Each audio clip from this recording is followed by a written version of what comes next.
So pomegranate molasses is Middle Eastern. It's used a lot in Lebanese food, in Israeli food. And tamarind is Southeast Asian, Indian, particularly in the south, although we also use it a lot in Kashmiri food. They're both fruits. Tamarind is a brown, looks like a snow pea in some ways, so brown pod, fresh on trees. You can eat it fresh, it's beautiful. And pomegranate obviously is the pomegranate fruit. So just to try them, you can see here, so this is a tamarind paste, and it's got the seed in here.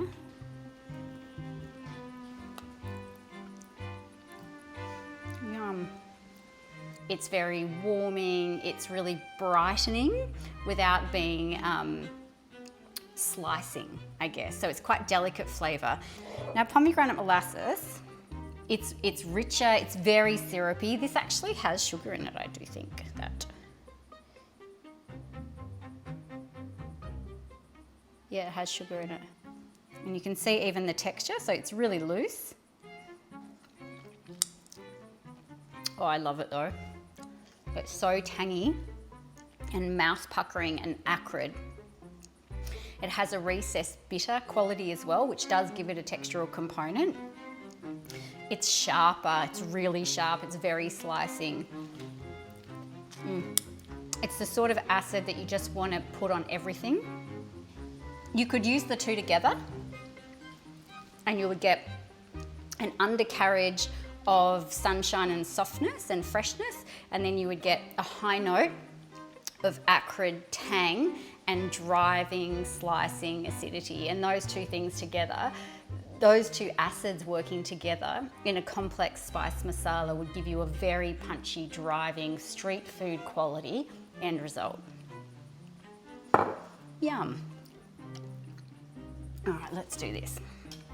So just to test out how they work, let's operate as a raw tasting with ground cumin, because cumin is very earthy. It's the antithesis of both of these things in that it's soily, gritty, quite flat and dark. And see how these acids are going to treat the cumin, and that will give you an idea of how they play out in the pan. So first I'm going to do a raw taste of the ground cumin. And it's everything I know it to be.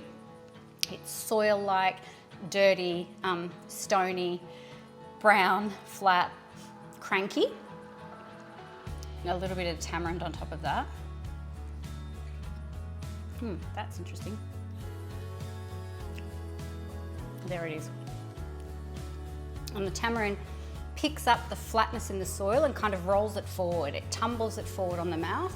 So it doesn't subsume the cumin seed, the ground cumin. It actually lifts it and rolls it forward. And in doing that, it lightens the effect of all that soil and earth without stripping the ground cumin of its character, its inherent character, which is to add some weight to the dish. It's a really beautiful, soft complement. But if we do it the other way around, so ground cumin and then a little bit of the pomegranate, well, it separates the two. So you've got the cumin really heavily on the bottom of the palate, and then there's this effect whereby the pomegranate molasses is distinctly above it, and it's separating. It has this feeling of pull in the mouth, which is elongating the experience of flavour.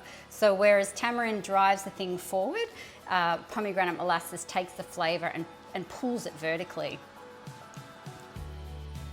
So two acids, two really different expressions, but both very interesting ways to experiment with placing acidity in different aspects of the dish with different influences of the end result of flavour. Got it all over me. Yum. That's so fascinating.